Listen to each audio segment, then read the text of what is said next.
तीन बहनों की लालची भाभी। करिश्मा, रेशमा और मनीषा तीन बहनें हैं। उनका एक भाई भी है, मयंक। मयंक अपनी बहनों को बहुत प्यार करता है, लेकिन मयंक की पत्नी सविता इस मामले में बिल्कुल अलग है।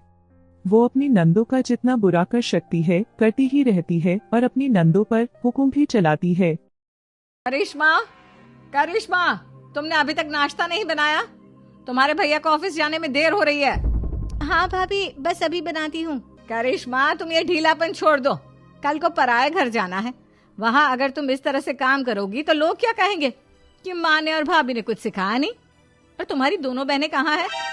अब रेशमा मार्केट गई है और मनीषा सो रही है। क्या? सुबह के 8 बज रहे हैं और ये महारानी अभी भी सो रही है?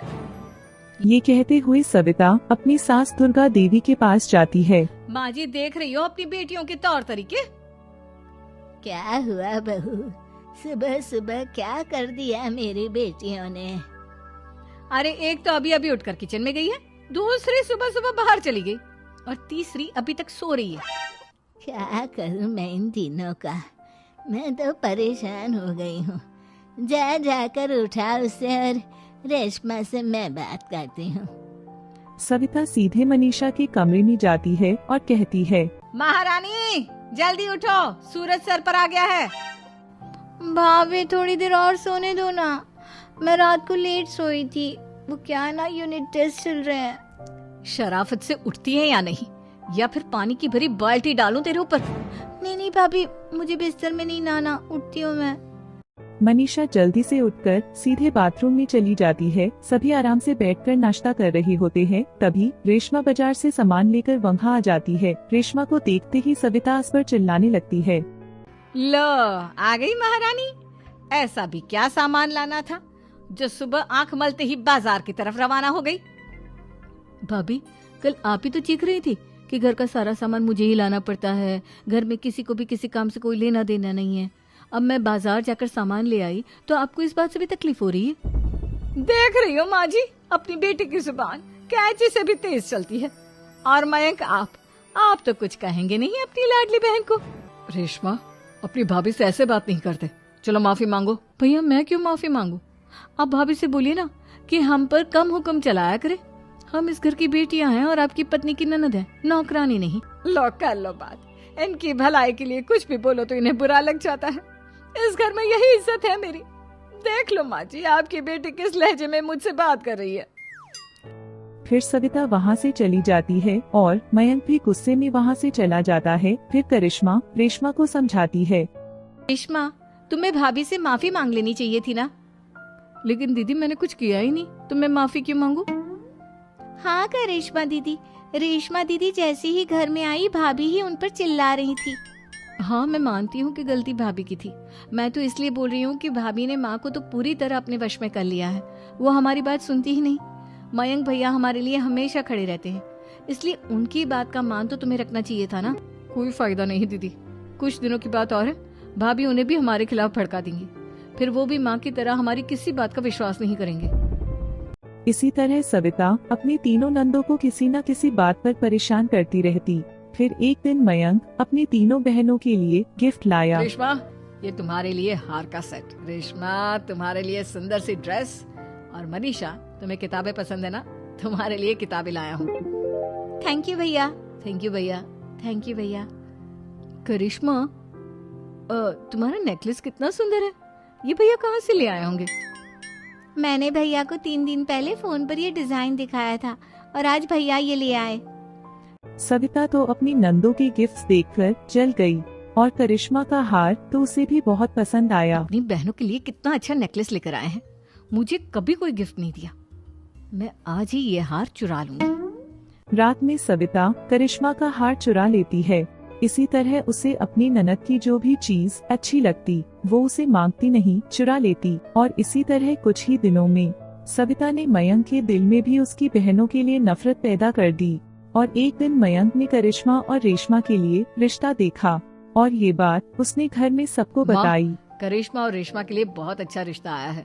वो लोग कल इन्हें देखने आ रहे हैं। आप और सविता मिलकर सारी तैयारी कर लेना। ये बात सुनकर करिश्मा और रेशमा खुश हो जाती है, लेकिन सविता सोचती है अगर इन दोनों बहनों की शादी हो गई तो घर और बाहर का काम कौन करेगा? मनीषा तो एक नंबर की कामचोर है, उससे तो किसी बात की उम्मीद लगाना ही बेकार है। मुझे इस शादी को रोकना होगा। अगले दिन सभी लड़के वालों के स्वागत की तैयारी में लगे होते हैं। तभी मयंक अपनी बहनों से आकर कहता है, तैयार हो गई तुम दोनों? देखो दोनों लड़के बहुत अच्छे हैं, मैं कोई कसर नहीं छोड़ना चाहता, इसलिए तुम उनके सामने अच्छे से बिहेव करना और अपनी भाभी से लड़ने मत लग जाना। करिश्मा, तुम वो नेकलेस पहन लो ना जो मैं तुम्हारे लिए लाया था। भैया मैं बहुत देर से वो नेकलेस ढूंढ रही हूँ, लेकिन मुझे मिल ही नहीं रहा। क्या तुमने नेकलेस खो दिया? तुम्हें पता भी है वो कितना महंगा था? तुम कोई काम ढंग से नहीं कर सकती। मयंक गुस्से में वहाँ से चला जाता है। थोड़ी देर बाद लड़के वाले भी आ जाते हैं। वो दोनों बहनों को पसंद कर लेते हैं और रिश्ता पक्का हो जाता है। लेकिन सविता के दिमाग में तो कुछ और ही खिचड़ी पक रही थी। वो पंडित जी के पास करिश्मा की कुंडली लेकर जाती है और उन्हें पैसे देकर करिश्मा की कुंडली बदलवा देती है। जब लड़की वाले के पास करिश्मा की कुंडली जाती है तो वो दुर्गा को फोन करते हैं। बहन जी, हमने करिश्मा की कुंडली अपने पंडित जी को दिखाई थी। आपकी बेटी की कुंडली नहीं बल्कि दोषों का पिटारा है। देखिए, मैं और मेरे पति इन सब बातों में बहुत विश्वास करते हैं, इसलिए हम आपकी बेटी से अपने बेटे की शादी नहीं करा सकते। इस तरह करिश्मा का रिश्ता टूट जाता है और सभी घर वालों को बहुत दुख होता है। अब सविता सोचती है, चलो करिश्मा का तो रिश्ता टूट गया, अब रेशमा का भी रिश्ता तोड़ना है। क्या करूं? अब सविता आवाज बदलकर किसी अनजान नंबर से रेशमा के होने वाले ससुराल में फोन करती है।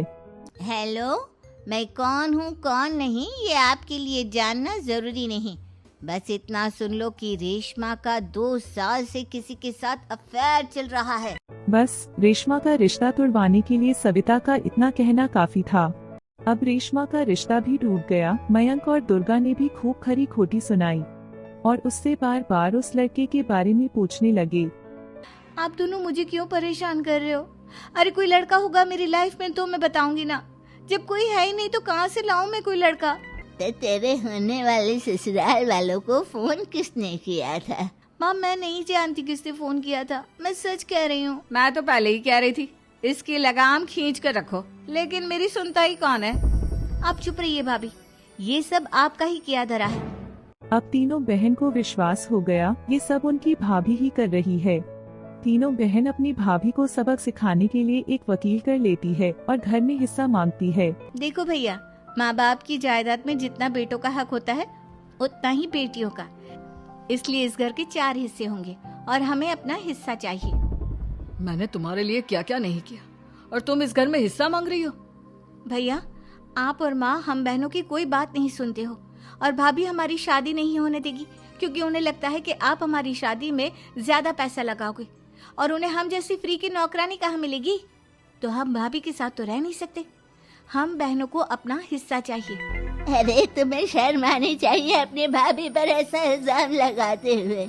वो तुम्हारे बारे में कितना सोचती है। हाँ माँ, भाभी हमारे बारे में बहुत सोचती है, दिन रात बस यही सोचती रहती है कि किस तरह से अपनी तीनों ननदों को परेशान करूं और कभी मुझे पढ़ने भी नहीं देती।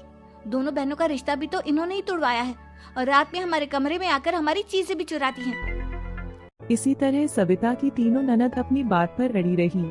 अब कोर्ट में तारीख भी शुरू हो गई। जब सविता को लगा उसकी तीनों ननद इतनी आसानी से नहीं मानने वाली तो उसने पति और सास को सच्चाई बता दी और अपनी तीनों नंदों से माफी भी मांगी।